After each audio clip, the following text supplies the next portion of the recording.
हीना ने आंसू पोंछते हुए कहा कि विजय, ये जो आपकी भाभी है ना, मुझे बच्चे को गोद में लेने नहीं देती। कहती है कि तुम मेरे बच्चे को गिरा दोगी। विजय पहले से ही परेशान था। उसने तिरछी नजर से हीना की तरफ देखा, जिसकी आंखों और हरकतों में हद से ज्यादा बचपना झलक रहा था। अभी भी उसने 2 चोटियां बना रखी थी और हाथ में अपना टेडी बियर पकड़े हुए वह बिल्कुल बच्चों की तरह बातें कर रही थी। विजय को वैसे भी अपने पिता पर गुस्सा आ रहा था, जिन्होंने उससे 10 साल छोटी लड़की से उसकी शादी करवा दी थी और उसे एक अजीब सी मुश्किल में डाल दिया था। वह खुद 28 साल का था और हीना उससे पूरे 10 साल छोटी थी। कद में तो वह बड़ी थी, मगर सोच अब भी बच्चों जैसी थी। उसे किसी बात की गंभीरता समझ नहीं आती थी। विजय को हमेशा समझदार और सुलझी हुई लड़कियां पसंद थी, जबकि हीना उतनी ही लापरवाह और नासमझ थी।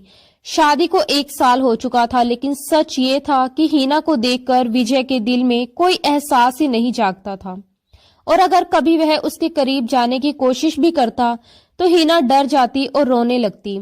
विजय और विक्रांत दोनों की शादी एक साथ हुई थी।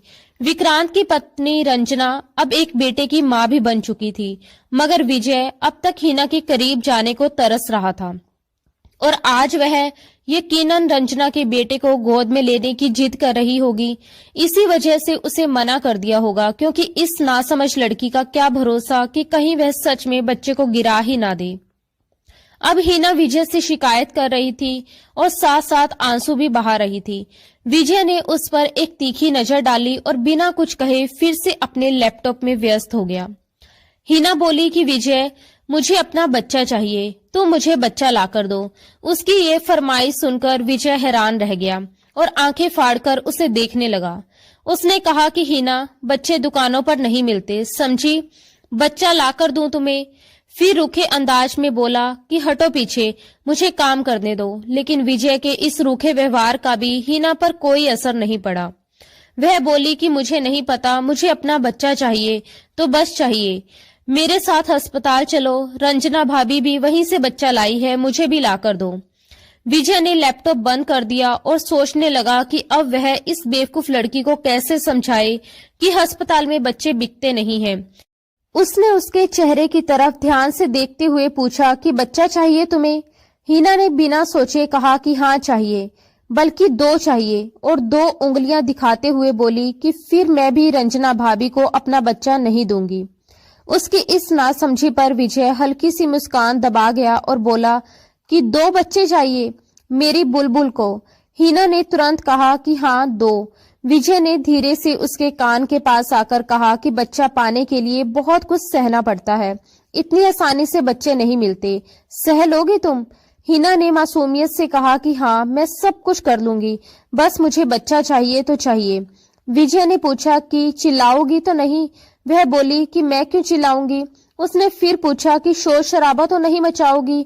हीना ने कहा कि नहीं, मैं खुश हो जाऊंगी, मेरे पास अपने बच्चे होंगे। उसकी आंखों में एक मासूम सा सपना चमक रहा था। विजय ने कहा कि देखो, दर्द होता है, बस थोड़ा सा दर्द, और फिर पक्का तुम्हें अपना बच्चा मिल जाएगा। ये सुनकर हीना खुश हो गई और बोली कि ठीक है, मैं आंखें बंद करके सह लूंगी।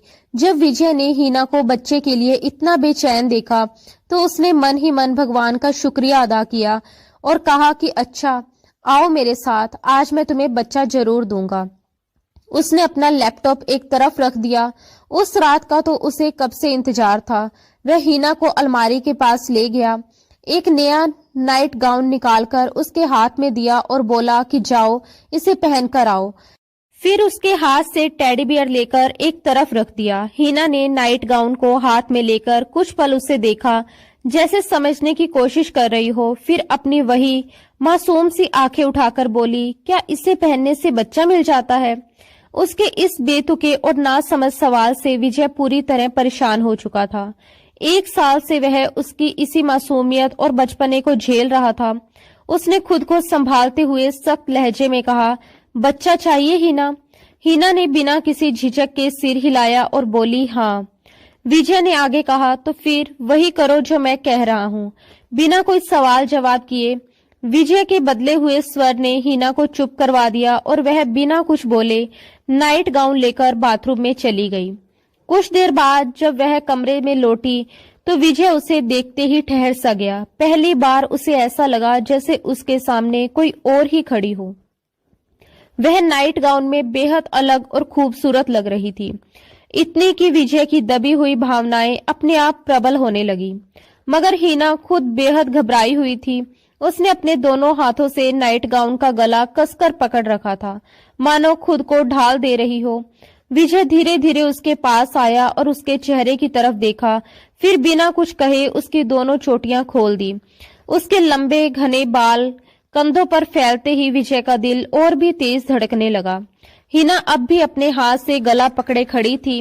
विजय ने उसका हाथ अपने हाथ से हटाया, लेकिन उसकी आंखों में छिपे डर को देखकर वह पल भर के लिए खुद ही सहम गया कि कहीं वह फिर से मना ना कर दे या रोने ना लगे। इसी डर और बेचैनी में उसने अगले ही पल उसे अपने सीने से लगा लिया, जैसे उसके तड़पते दिल को अचानक सुकून मिल गया हो।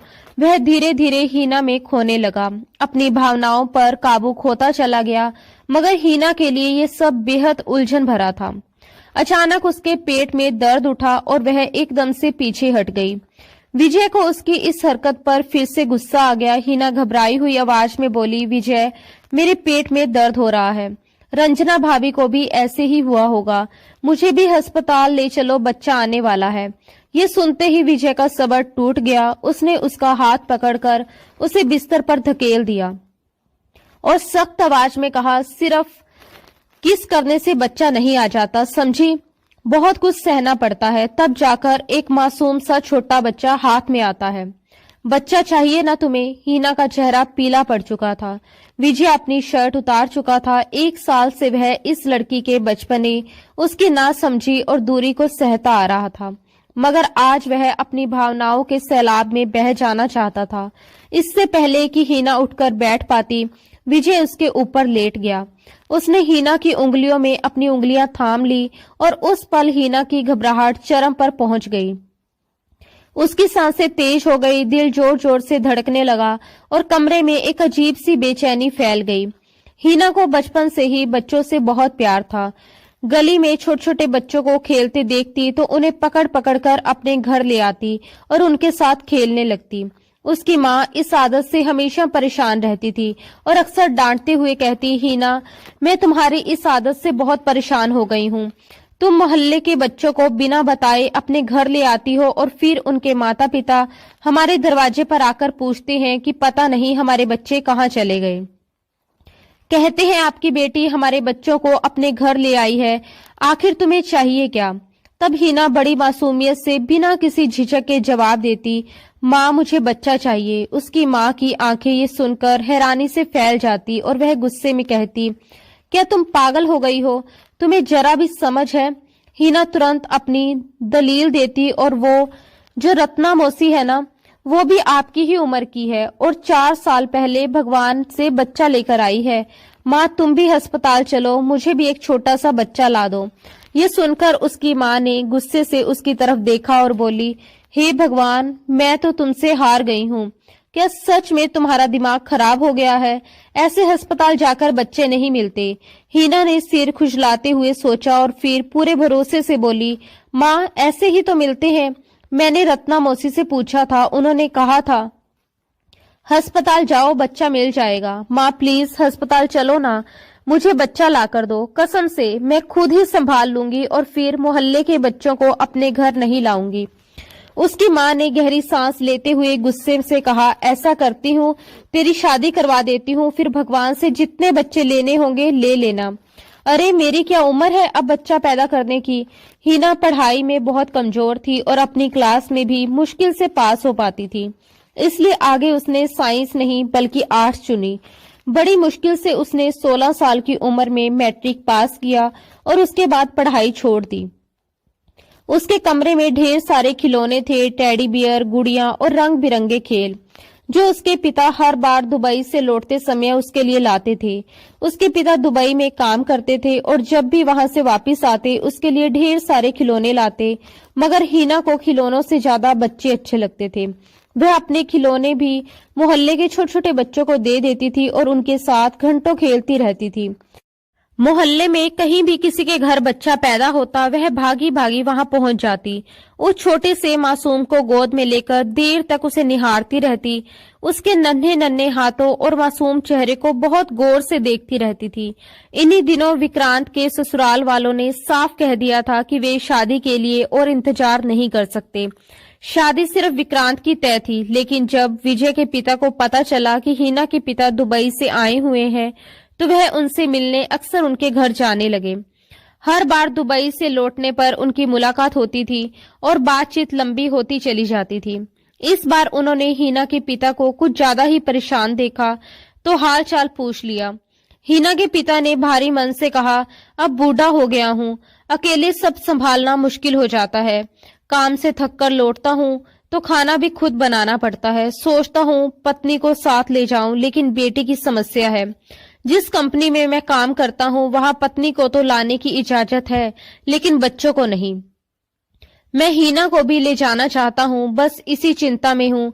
ये सुनकर विजय के पिता ने गंभीर स्वर में कहा कि तुम ऐसा करो, हिना की शादी मेरे बेटे विजय से कर दो। ये बात सुनते ही हिना के पिता कुछ पल के लिए चुप हो गए, फिर भारी मन से बोले कि वह अभी बहुत छोटी है, सिर्फ 17 साल की है।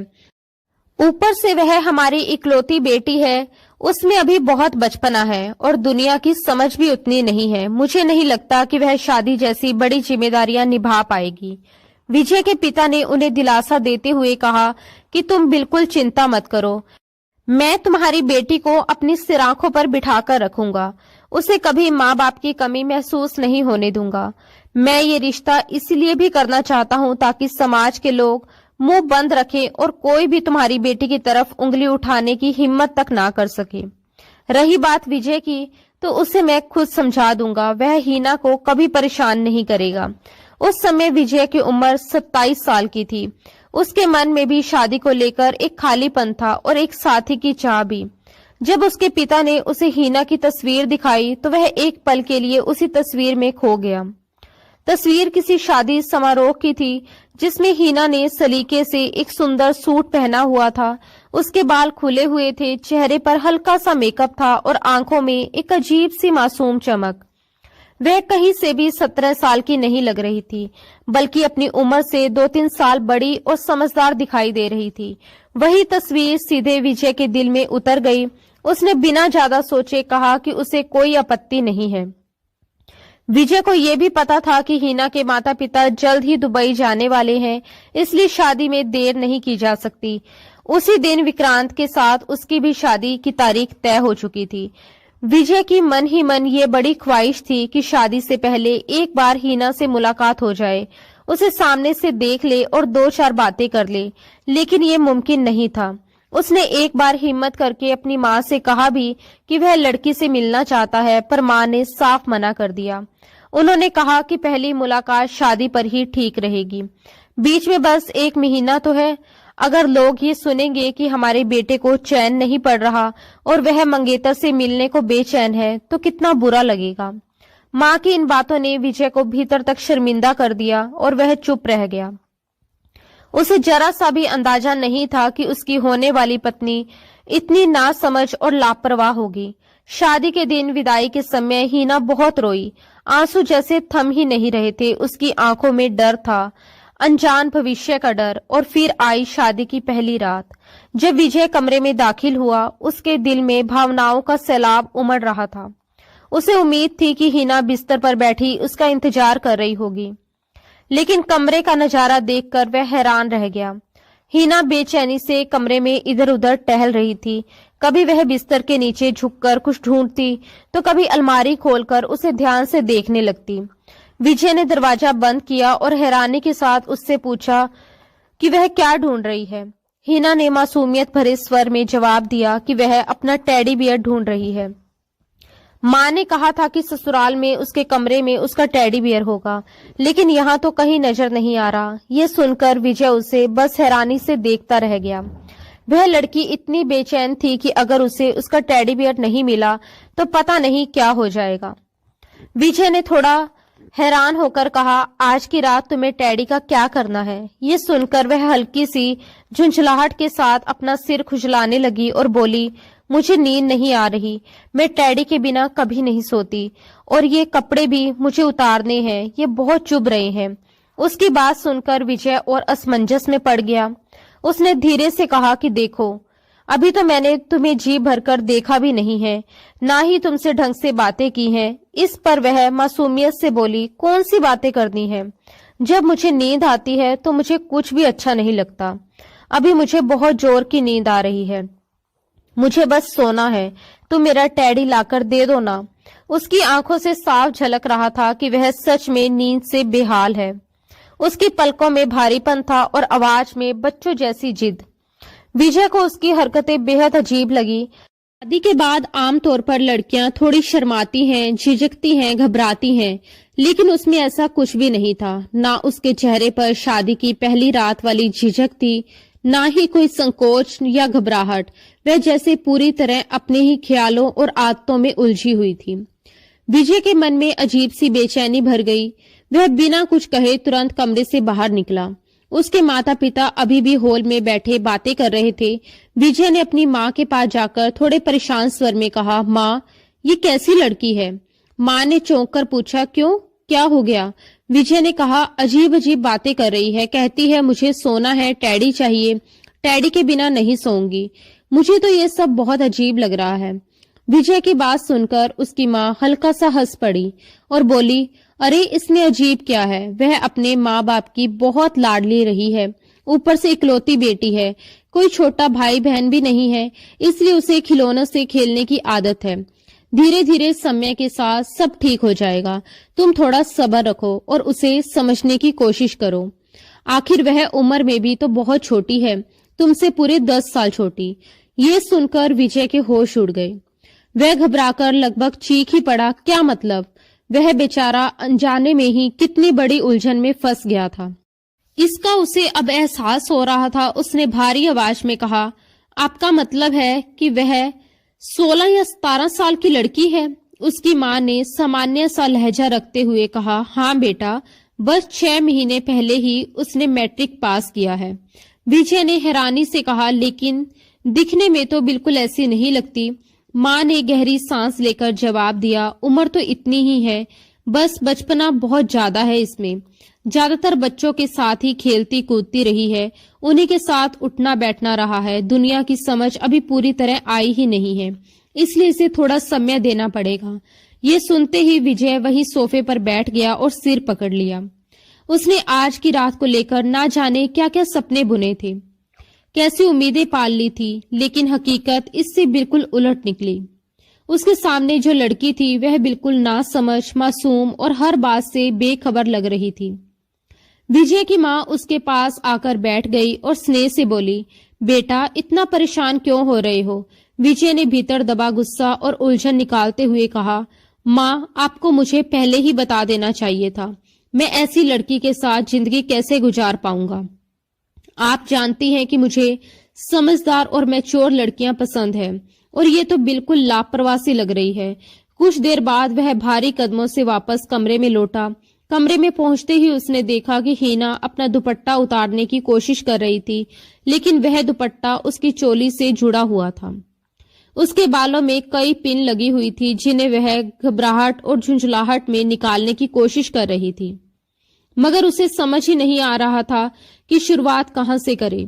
उसने पहले कभी इतना भारी और सजा धजा सूट नहीं पहना था, इसलिए वह और ज्यादा उलझती जा रही थी। विजय ने उसे इस हालत में देखा तो उसकी आवाज अपने आप नरम हो गई। उसने कहा, रुको, मैं हटा देता हूँ। उसने दरवाजा बंद किया और अंदर से कुंडी लगा दी। फिर वह धीरे धीरे ड्रेसिंग टेबल के पास आया और सावधानी से हीना का दुपट्टा हटाने लगा। उस पल वह इतनी खूबसूरत लग रही थी कि विजय का दिल बहकने लगा और मन में शैतानी सी हलचल मच गई, लेकिन हीना उसके इन जज्बातों से पूरी तरह अनजान थी।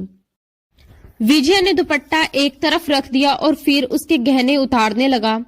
जैसे जैसे वह उसके करीब आता गया, उसके लिए अपने दिल और भावनाओं पर काबू पाना मुश्किल होता चला गया। गहने उतारने के बाद वह खुद को रोक नहीं पाया और भावनाओं में बहकर उसने हीना की गर्दन पर अपने होठ रख दिए। हीना को अचानक एक झटका सा लगा। वह घबरा गई और उसने तुरंत विजय के सीने पर हाथ रखकर उसे पीछे धकेल दिया। विजय इस तरह की प्रतिक्रिया के लिए बिल्कुल भी तैयार नहीं था। वह विजय को हैरानी और गुस्से से घूरकर देखने लगी और तेज आवाज में बोली, ये क्या बदतमीजी है। विजय कुछ समझ पाता उससे पहले ही हीना का गुस्सा फूट पड़ा।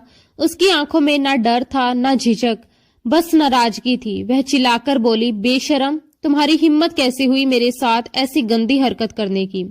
रुको, मैं अभी मम्मी से तुम्हारी शिकायत करती हूँ। ये कहते हुए वह बिना कुछ सोचे समझे तेजी से दरवाजे की तरफ बढ़ी, जैसे अभी बाहर जाकर सबको बता देगी। इससे पहले कि वह कमरे से बाहर जा पाती, विजय ने आगे बढ़कर उसका हाथ पकड़ लिया और उसे अपने सामने खड़ा कर दिया। उसके चेहरे पर गुस्सा, हैरानी और मजबूरी, तीनों भाव एक साथ थे। उसने सख्त लेकिन दबे हुए स्वर में कहा, ये बातें मम्मी को नहीं बताते। यहाँ बैठो, मैं तुम्हें कुछ समझाता हूँ। विजय को लगा कि शायद हीना पति पत्नी के रिश्ते की नाजुकता, उसके मायने और जिम्मेदारियों को बिल्कुल नहीं समझती। उसके मन में ये ख्याल आया कि अगर वह उसे शांति से समझा देगा, धीरे धीरे बात करेगा, तो शायद वह सब समझ जाएगी। लेकिन हीना ने उसकी बात सुनने की जगह झटके से अपना हाथ उसके हाथ से छुड़ा लिया और चिढ़ते हुए बोली, मुझे नींद आ रही है, मुझे किसी की कोई बात नहीं सुननी। मुझे अभी और इसी वक्त मेरा टेडी लाकर दो। उसकी आवाज में बच्चों जैसी जिद थी और आंखों में नींद की थकान। उस पल विजय को लगा जैसे उसकी सारी उम्मीदें एक एक करके टूट रही हों। उसका मन किया कि वह उस लड़की का सर पकड़कर अपने ही सर में दे मारे। हीना की मासूम लेकिन बचकानी हरकतों ने उसकी पूरी रात बर्बाद कर दी थी। वह थका हुआ, उलझा हुआ और भीतर ही भीतर गुस्से से भरा हुआ था। आखिरकार रात के लगभग 1 बजे वह चुपचाप घर से बाहर निकला, गाड़ी स्टार्ट की और सड़कों पर एक ऐसी गिफ्ट की दुकान ढूंढने लगा जो खुली हो।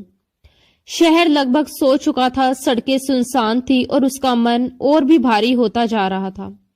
1-2 दुकानें जो बंद होने ही वाली थी, उनमें से एक पर उसने जल्दी जल्दी जाकर एक बड़ा सा टेडी बियर खरीदा और बिना कुछ सोचे वापस घर लौट आया। टेडी देखते ही हीना के चेहरे पर खुशी फैल गई। उसने उसे झट से अपने सीने से लगा लिया और कुछ ही पलों में बच्चों की तरह उससे लिपट कर सो गई।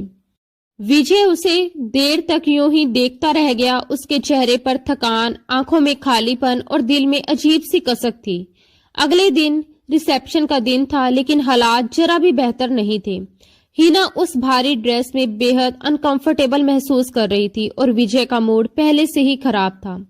एक तो उसकी बीवी बेहद खूबसूरत थी, लोग उसकी तारीफें कर रहे थे, लेकिन उसे विजय के जज्बातों, उसकी उम्मीदों और मन के हालत का जरा सा भी एहसास नहीं था।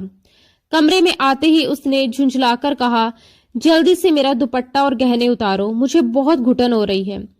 विजय बस उसे देखता रह गया। आज वह पहले ही गुस्से और तनाव में था, इसलिए उसने साफ मना कर दिया। वह रूखे स्वर में बोला, अपने काम खुद करो, तुम्हें मेरे जज्बातों का कौन सा एहसास है। कल की पूरी रात तुम अकेले ही सोती रही, पता नहीं मैंने क्या क्या सोच रखा था। ऐसा भी नहीं होता, कोई लड़की इतनी भी बेवकूफ नहीं होती जितनी तुम हो। गुस्से में कही गई ये बात हीना के दिल को सीधे चुभ गई। उसकी आंखें भर आई। बड़ी मुश्किल से उसने खुद अपना दुपट्टा उतारा, फिर एक एक करके गहने उतारे और चिढ़कर उन्हें वैसे ही ड्रेसिंग टेबल पर फेंक दिया। विजय ने उसे और सख्त लहजे में कहा, इन्हें उठाओ और ठीक से समेटकर लॉकर के अंदर रखो और लॉक लगाओ। ये सुनते ही हीना का सब्र टूट गया। वह फूट फूट कर रोने लगी और कांपती आवाज में बोली, मैं तुम्हारी शिकायत करूंगी, देख लेना। फिर रोते हुए उसने कहा, मम्मी ने कहा था कि तुम्हारा दूल्हा बहुत अच्छा होगा, तुम्हें डांटेगा नहीं, तुम वहां बहुत खुश रहोगी। तुमने तो मुझे दूसरे ही दिन डांटना शुरू कर दिया। विजय को अपनी गलती का एहसास हुआ। उसने गहरी सांस ली और हीना के पास चला गया। वह भी क्या करता, अपने जज्बातों के हाथों मजबूर था। उसने उसके आंसू पोंछे और नरमी से कहा, अच्छा नहीं डांटता। इसके बाद विजय ने खुद ही उसके गहने समेटे, उन्हें बॉक्स में रखा और लॉकर में बंद कर दिया। तब तक हीना अलमारी से आरामदायक कपड़े निकाल चुकी थी और वॉशरूम चली गई। ढीली ढाली शर्ट और ढीले ट्राउजर पहनकर उसे कुछ सुकून मिला।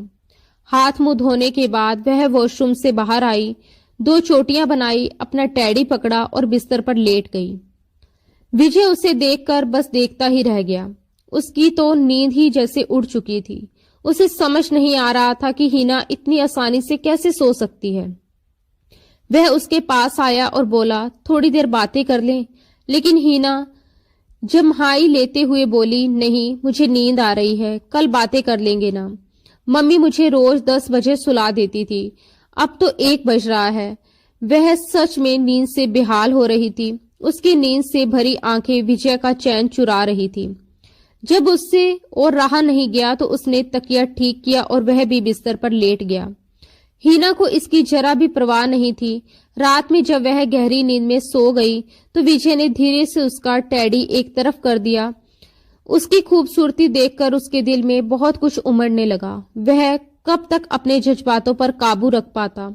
इसी बेचैनी में उसने उसके तकिए के पास अपना सिर रखा और उसे अपनी बाहों में भर लिया। लेकिन जैसे ही हीना को किसी की बाहों में खुद को कैद महसूस हुआ, उसकी आंख खुल गई। तब तक वह अपने चेहरे पर विजय की गर्म सांसें महसूस कर चुकी थी। उसने तुरंत विजय के सीने पर हाथ रखकर उसे पीछे धकेल दिया और सख्त स्वर में कहा, पीछे हटो, यहाँ क्या कर रहे हो? विजय ने भर्राई आवाज में कहा, प्लीज हीना, मुझे अपने करीब आने दो ना, मुझसे रहा नहीं जा रहा।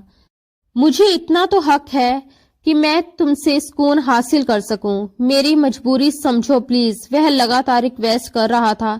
जैसे ही उसने अपने सुलगते होठ हीना के नरम मुलायम होठों पर रखे, वह मचल कर रह गई। इससे पहले कि वह प्यार का पहला स्पर्श उसके होठों पर रखता, हीना बुरी तरह से कांप गई। उसने जल्दी से अपने होठों पर हाथ रख लिए। विजय ने एक ठंडी आह भरी और कहा, हाथ हटाओ, पति को इतना भी परेशान नहीं करते। कम ऑन, हाथ उठाओ। लेकिन वह अपने होठों पर मजबूती से हाथ रखे ना में सिर हिलाने लगी। विजय ने उसके दोनों हाथ अपने एक हाथ से हटाने की कोशिश की। इससे पहले कि वह कुछ समझ पाता, हीना आंखें बंद करके जोर जोर से चिल्लाने लगी, बचाओ बचाओ बचाओ। ये सुनते ही विजय तुरंत पीछे हट गया। हीना लगातार रोते हुए कहने लगी, मुझे कोई बचाओ। तभी अचानक दरवाजे पर जोर जोर से दस्तक हुई। विजय का दिल जोर जोर से धड़कने लगा। उसके मन में उथल पुथल मच गई। अब वह सबको क्या जवाब देगा कि हीना इस तरह पागलों की तरह क्यों चिल्ला रही है, वो भी रात के इस वक्त। बाहर विजय की माँ की आवाज थी। उन्होंने पूछा, क्या हुआ? दरवाजा खोला। हीना ने झट से विजय को खुद से पीछे किया, जल्दी से खड़ी हुई और दरवाजा खोल दिया। तब तक विजय भी बिस्तर से उतरकर खड़ा हो चुका था। उसे समझ नहीं आ रहा था कि इस हालत को कैसे संभाले। हीना ने कमरे की लाइट जला दी और रोते हुए विजय की माँ के गले लग गई। वह सिसकते हुए बोली, ये जो मेरा दुल्हा है ना, ये बहुत गंदी हरकतें करता है। ये सुनकर विजय की माँ की नजरें झुक गई और विजय इतना शर्मिंदा हो गया कि उसका मन किया जमीन में गड़ जाए। उसकी माँ ने धीरे से पूछा, बेटा क्या हुआ? हीना रोते रोते बोलने लगी, ये मेरे साथ। इससे पहले कि वह आगे कुछ कह पाती, विजय तुरंत अपनी माँ के पास आया और बोला, कुछ नहीं हुआ मम्मी, ऐसा करो, आप इसे अपने कमरे में सुला लो, इसे थोड़ी समझ दो। अगर मुझे पहले पता होता कि आप लोग मेरे साथ ऐसा करने वाले हो तो मैं सच में इस शादी से मना कर देता। ये लड़की बहुत ही बेवकूफ किस्म की है। ये कहकर वह अपना तकिया उठाकर कमरे से बाहर चला गया और दूसरे कमरे में जाकर लेट गया। वह भीतर ही भीतर अपना दिल जलाता रहा। दूसरी तरफ हीना लगातार रो रही थी। विजय की माँ ने उसे चुप कराने की कोशिश की, लेकिन वह कुछ समझने को तैयार ही नहीं थी। उन्होंने समझाते हुए कहा कि वह तुम्हारा पति है, अगर वह तुम्हारे पास आता है तो इसमें कोई बुरी बात नहीं है। लेकिन हीना रोते हुए बोली, नहीं, वह बहुत गंदा है, आपको नहीं पता उसने मेरे साथ क्या किया। अपने बेटे के बारे में इस तरह की बातें सुनने के मूड में वह बिल्कुल भी नहीं थी। उन्होंने बस इतना कहा, हर रिश्ते का एक लिहाज होता है। अच्छा, अब चुप हो जाओ, रो क्यों रही हो? हीना सिसकते हुए बोली, उसने मेरा टैडी भी पीछे फेंक दिया। ये कहते हुए उसने अपना टैडी उठाया और कसकर गले से लगा लिया। फिर उसने डरी डरी आवाज में पूछा, मैं सो जाऊं? उसकी सास ने कहा, हाँ लेट जाओ। हीना ने फिर पूछा, आपका बेटा तो कमरे में नहीं आएगा ना? मुझे उससे डर लगता है। उन्होंने उसे भरोसा दिलाया, नहीं आएगा। मैं उसे मना कर दूंगी, तुम सो जाओ। ये सुनकर हिना को थोड़ी राहत मिली और वह दोबारा बिस्तर पर जाकर सो गई। विजय की माँ भी अपने कमरे में चली गई। सुबह नाश्ते के समय जब विजय दूसरे कमरे से बाहर आया तो रंजना और विक्रांत दोनों उसे देख रहे थे। विक्रांत ने मुस्कुराकर उसे छेड़ा, क्या बात है दूल्हे राजा, ये अलग कमरे वाला सीन क्या है? विजय पहले से ही गुस्से में था। उसने रूखे स्वर में कहा, जब किस्मत खराब होती है ना तो आदमी को दूसरे कमरों में ही सोना पड़ता है। ये कहते हुए वह टेबल पर बैठ गया। विजय की माँ ने नाश्ता परोस दिया और बोली, विजय चुपचाप नाश्ता करो। वह चुपचाप बैठ गया, लेकिन अपनी माँ को शिकायत भरी नजरों से देखता रहा। कुछ देर बाद सलवार सूट पहने हिना भी कमरे से बाहर आ गई। वह जाकर विजय की माँ के पास बैठ गई। ये देखकर रंजना बोली, अरे यहाँ क्यों बैठी हो? अपने पति के पास बैठो और उन्हें नाश्ता दो। बेचारे अकेले ही नाश्ता कर रहे हैं। रंजना खुद भी नाश्ता कर रही थी और विक्रांत को भी खिला रही थी। ये सुनकर हिना तुरंत बोली, मुझे इसके पास नहीं बैठना, ये बहुत गंदा है। विजय की तो ब्रेड गले में ही अटक गई। उसके दिल में डर बैठ गया कि कहीं ये रात वाली बात सबके सामने ना कह दे। तभी विजय के पिता भी आकर नाश्ते की टेबल पर बैठ गए। विजय की माँ ने हिना के कान में धीरे से कहा, बेटा चुपचाप नाश्ता करो, ऐसी बातें किसी से नहीं कहते और सबके सामने तो बिल्कुल नहीं। खबरदार जो तुमने किसी से कुछ भी कहा। हिना के माथे पर बल पड़ गए। उसने बिना कुछ बोले अपनी प्लेट में आमलेट लिया और ब्रेड के साथ चुपचाप खाने लगी। नाश्ता करने के बाद हिना घर के लॉन में आ गई। रंग बिरंगे फूल देखकर उसके चेहरे पर अपने आप मुस्कान आ गई। वह जल्दी जल्दी गुलाब, चमेली और गेंदे के फूल तोड़कर अपने दुपट्टे में भरने लगी। तभी विजय बाहर आया और पूछा, ये क्या कर रही हो? हिना ने जवाब दिया, इसका गुलदस्ता बनाऊंगी, मुझे बहुत अच्छा लगता है।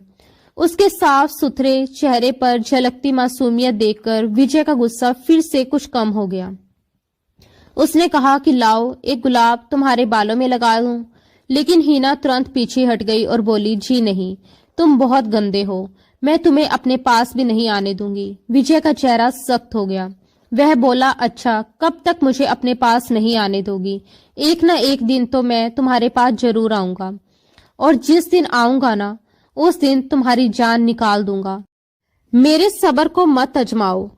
ये कहकर वह गुस्से में अपने दोस्तों के पास चला गया। हिना ने सारे फूल इकट्ठे किए और अपने कमरे में रखे गुलदान में सजा दिए। शाम को जब विजय दोस्तों से मिलकर वापस आया तो उसने देखा कि हिना कमर पर दुपट्टा बांधे मोहल्ले के बच्चों के साथ क्रिकेट खेल रही थी। आसपास बड़े बड़े बंगले थे, लेकिन अक्सर शाम के वक्त लड़के लड़कियां बाहर निकल आते थे। कोई बैडमिंटन खेलता, कोई क्रिकेट। हिना भी बच्चों के साथ बिल्कुल बच्ची बनकर खेल रही थी। उसे इस हालत में देखकर विजय को बहुत अजीब लगा, क्योंकि उसके दोस्त उसे गाड़ी से घर तक छोड़ने आए थे।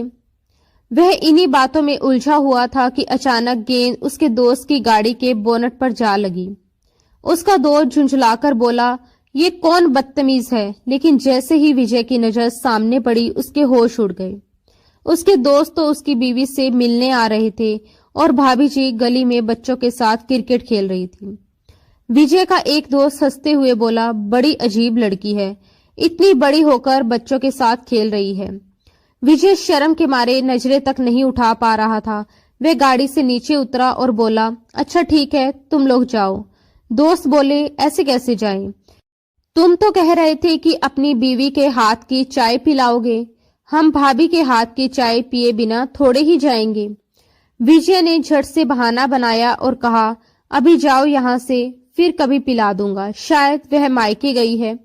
विजय की शादी भी इतनी हड़बड़ी में हुई थी कि विजय अपने दोस्तों को ठीक से बुला भी नहीं पाया था, और जिस हालत में उसके दोस्तों ने उसकी बीवी को देखा उससे वह अंदर ही अंदर शर्मिंदा हो गया था। इससे पहले कि उसके दोस्त वापिस जाते हिना की नजर उन पर पड़ गई। वह विजय को देखकर बोली और फिर पास खड़े एक बच्चे से कहा, ठहरो, अभी मैं अपने पति को बताती हूँ कि तुम कितने बड़े चीटर हो। मैं आउट भी नहीं हुई थी और तुमने मुझे आउट कहना शुरू कर दिया। चलो आओ मेरे साथ। ये कहते हुए वह एक करीब 10 साल के बच्चे का हाथ पकड़कर विजय के पास ले आई और बोली, देखो विजय, ये कितना चीटर है। मैं आउट नहीं हुई थी, फिर भी कह रहा था कि मैं आउट हो गई हूं। बॉल विकेट पर लगी भी नहीं थी, मैंने खुद देखा था। विजय का एक दोस्त जो जाने के लिए गाड़ी पीछे कर ही रहा था, ये सुनते ही झटके से गाड़ी रोक देता है। वह तुरंत गाड़ी से उतरकर विजय के पास आ जाता है। विजय हिना से झुंझलाकर कहता है, तुम अंदर जाओ। हिना तुरंत पलटकर बोलती है, ऐसे कैसे अंदर जाऊं? मैं पहले अपनी गेम पूरी खेलूंगी। विजय ने फिर कहा, हिना अंदर जाओ। तभी उसका दोस्त उसके बिल्कुल पास आ चुका था। उसने हैरानी से पूछा, ये लड़की कौन है? हिना तुरंत बोली, मैं तो इसकी बीवी हूं, ये मेरा पति है।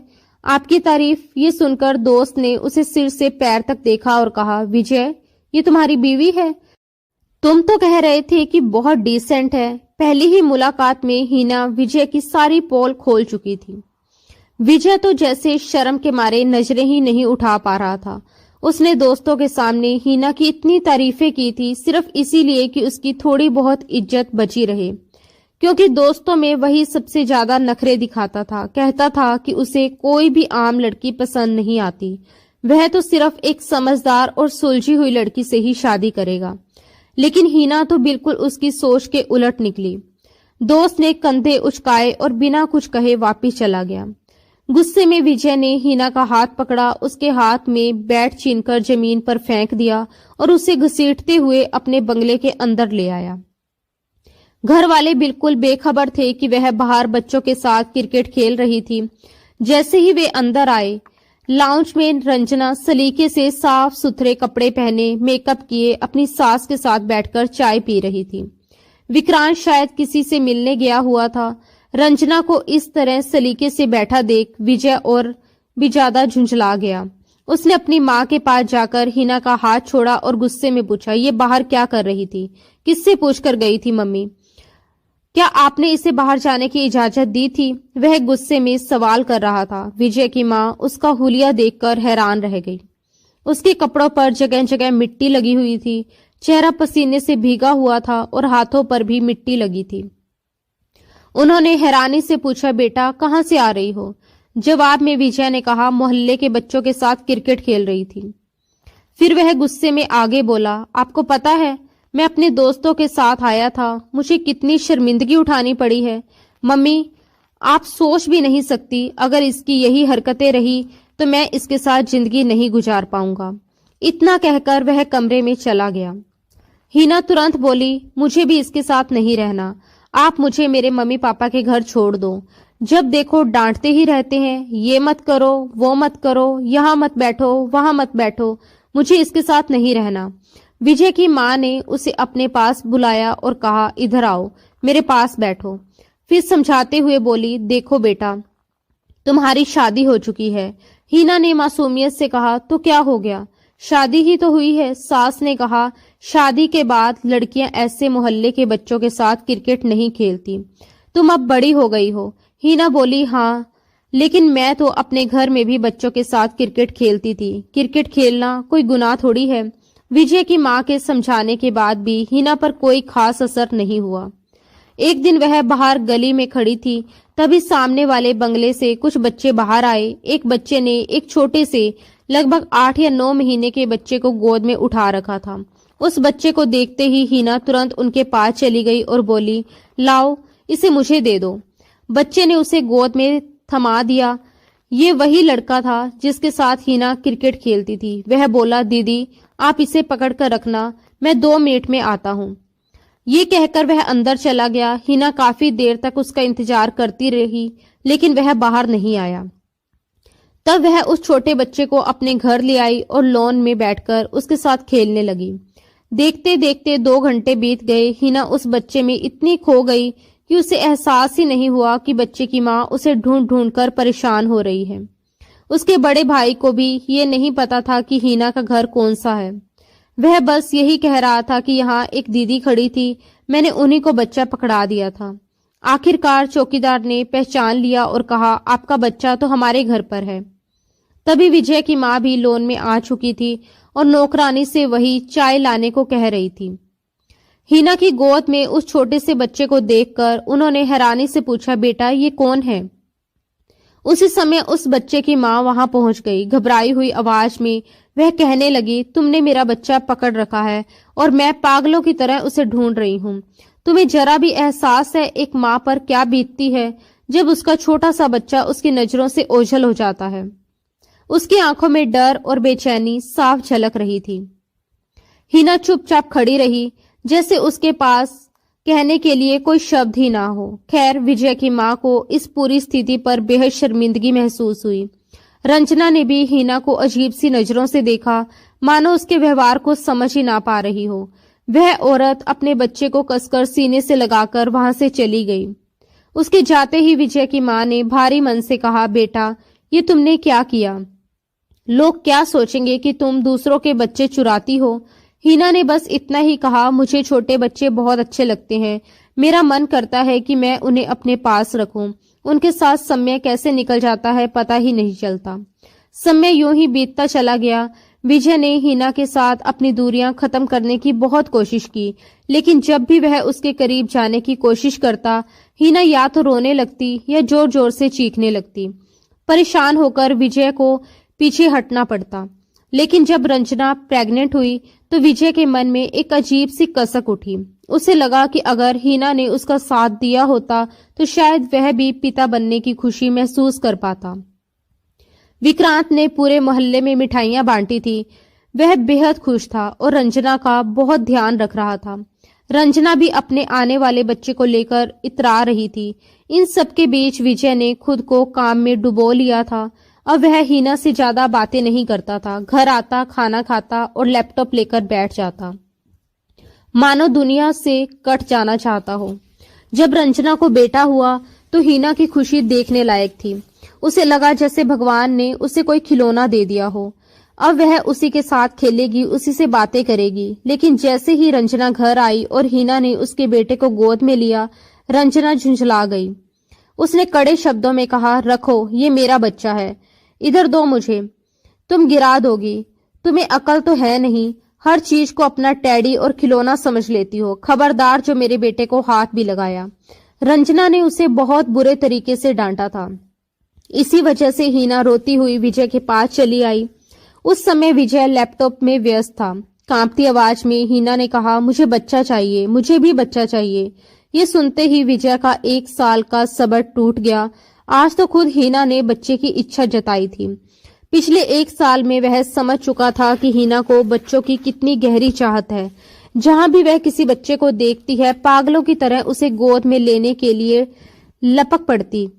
कई बार विजय उसे मॉल ले जाता और जैसे ही वहां कोई छोटा बच्चा दिखता, वह अपनी खरीदारी छोड़कर उस बच्चे की माँ के पास पहुंच जाती और कहती, ये कितना प्यारा है, क्या मैं इसे 2 मिनट के लिए गोद में ले सकती हूँ? विजय हंसकर पूछता, तुम्हें बच्चों को देखकर क्या हो जाता है? हिना जवाब देती, आप नहीं समझेंगे, मुझे बच्चे बहुत अच्छे लगते हैं। लेकिन उस दिन विजय ने उसकी एक भी बात नहीं सुनी। उसने उसके कोमल होठों को अपने काबू में लेकर उसकी चीखों को दबा दिया। पूरी रात वह अपनी मनमानी करता रहा।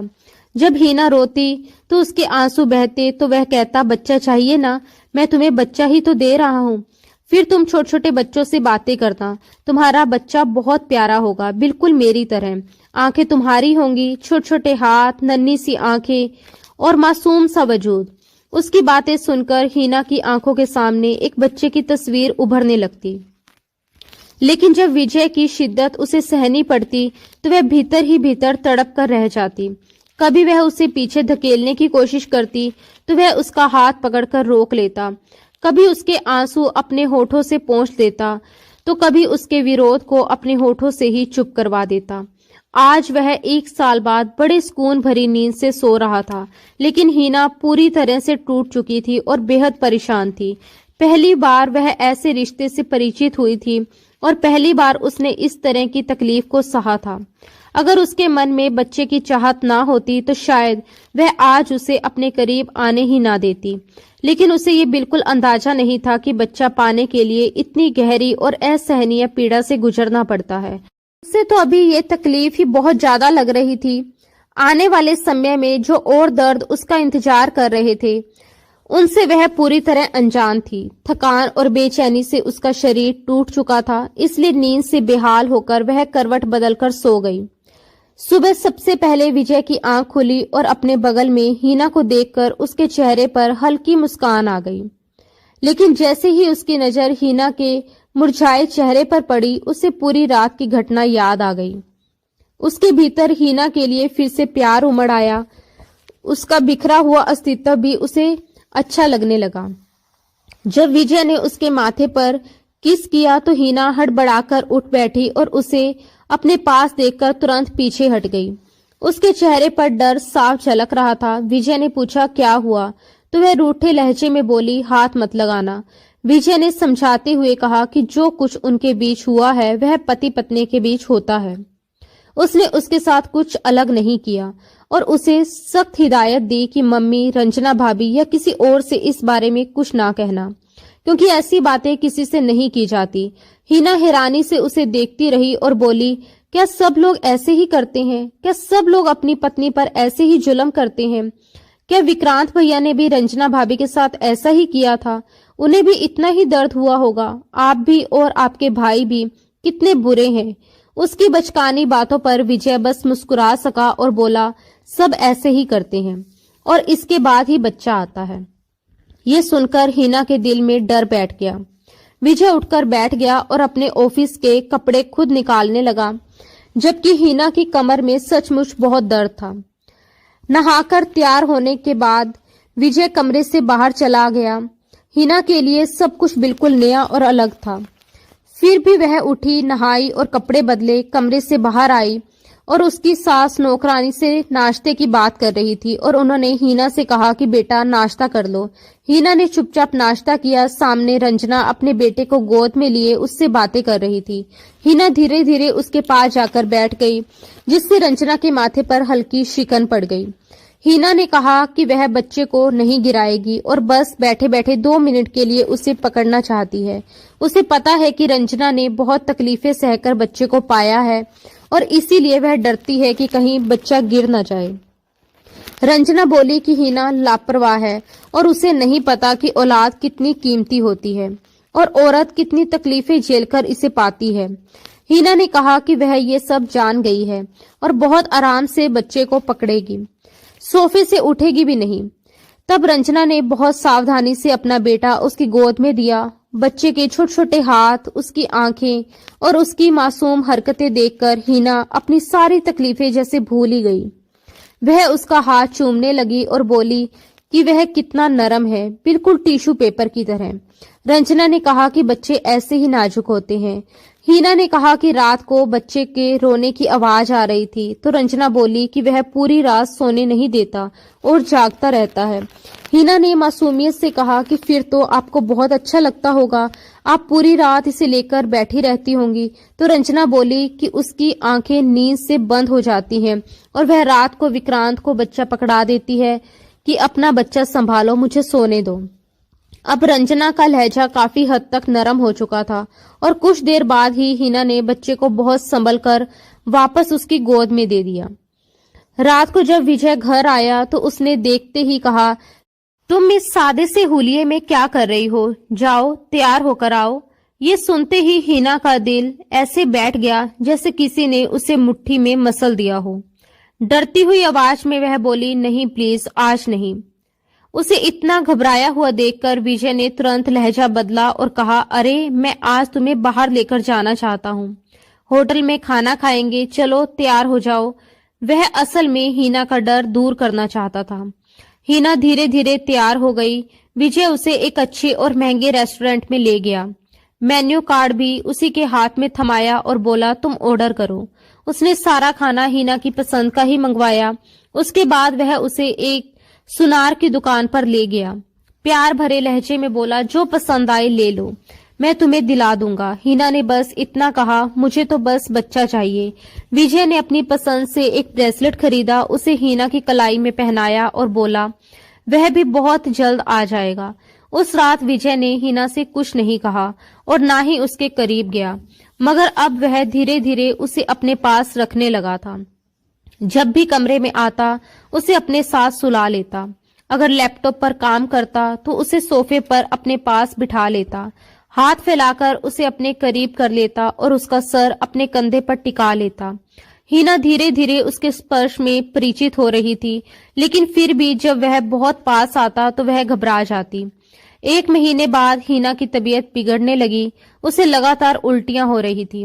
विजय की माँ उसे अस्पताल लेकर गई। जब डॉक्टर ने बताया कि वह प्रेग्नेंट है तो हिना खुशी से भर उठी। विजय की माँ ने उसका भी वैसा ही ख्याल रखा जैसा उन्होंने रंजना का रखा था, मगर हिना इन बातों से अनजान थी। कुछ दिन बाद वह विजय से पूछती, हमारा बच्चा दुनिया में कब आएगा? विजय हंसकर कहता, बेबी इतनी जल्दी नहीं आता, इसमें समय लगता है। वह मासूमियत से कहती, मुझसे अब और इंतजार नहीं हो रहा, बताओ वह मेरे जैसा होगा या आपके जैसा? विजय कहता, तुम्हारे जैसा होगा, बहुत मासूम और थोड़ा सा बेवकूफ। वह झट से कहती, मैं बेवकूफ नहीं हूं, और विजय हंसने लगता। लेकिन जैसे जैसे समय बीतता गया उसका पेट निकलने लगा। उसे अपना शरीर अजीब लगने लगा, पैरों में सूजन आने लगी, रात को टांगों में बहुत दर्द होता। वह रोने लगती। विजय उठकर बैठ जाता और पूछता, क्या हुआ तुम्हें? वो कहती, पैरों में बहुत दर्द है, बर्दाश्त नहीं हो रहा। तब विजय उसकी टांगे दबाने लगता। उसकी खुद की आंखें नींद से भरी होती, फिर भी वह उसके पैर दबाता रहता और कहता, तुम सो जाओ। धीरे धीरे हिना के दिल में भी विजय के लिए प्यार जागने लगा था।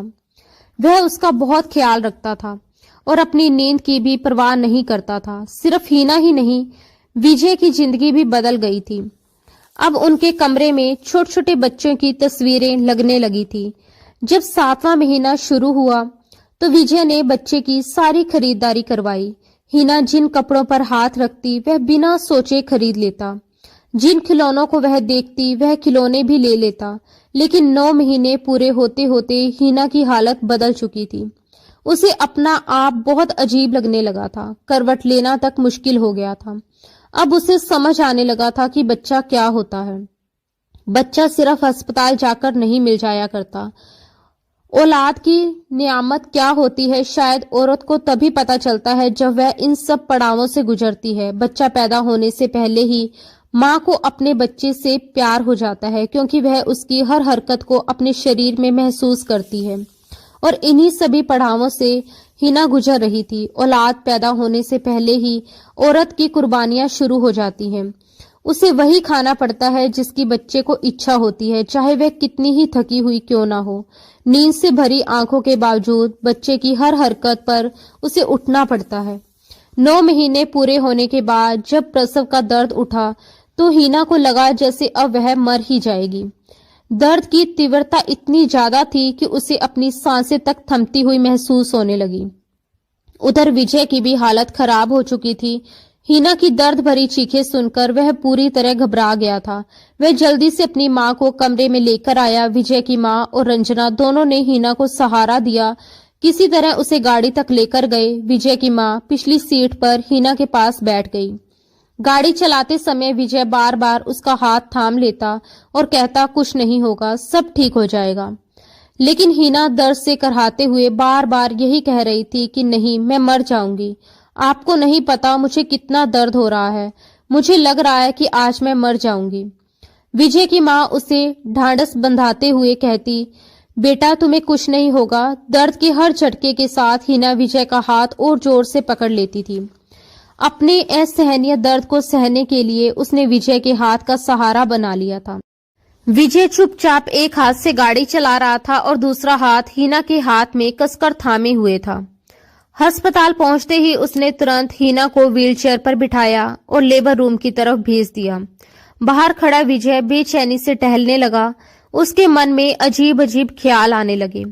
वह अपने बच्चे और हिना की सलामती के लिए बार बार दुआ मांग रहा था। लेकिन जब कुछ देर बाद डॉक्टर बाहर आए और उनके चेहरे पर उदासी देखी तो विजय की जैसी जान ही निकल गई। वह घबराकर उनके पास पहुंचा और कांपती आवाज में पूछा, मेरी बीवी और बच्चा तो ठीक है ना? डॉक्टर ने कहा, आपको बेटा हुआ है और बच्चा बिल्कुल ठीक है। ये सुनते ही विजय की धड़कनें और तेज हो गई। उसने तुरंत पूछा, तो फिर मेरी बीवी को क्या हुआ? डॉक्टर बोले, ऑपरेशन के दौरान वह बेहोश हो गई थी, लेकिन अभी तक उन्हें होश नहीं आया। आमतौर पर औरतें होश में आ जाती हैं, लेकिन यहाँ थोड़ा समय लग रहा है। तभी नर्स एक छोटा सा बच्चा लेकर आई और विजय की गोद में दे दिया। बच्चे को देखते ही विजय की आंखों से आंसू बहने लगे।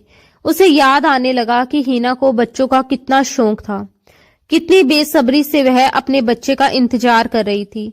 और अब वह खुद होश में नहीं थी, वह भीतर से टूट चुका था। उसने बच्चे को प्यार से सीने से लगाया और फिर अपनी मां की गोद में दे दिया।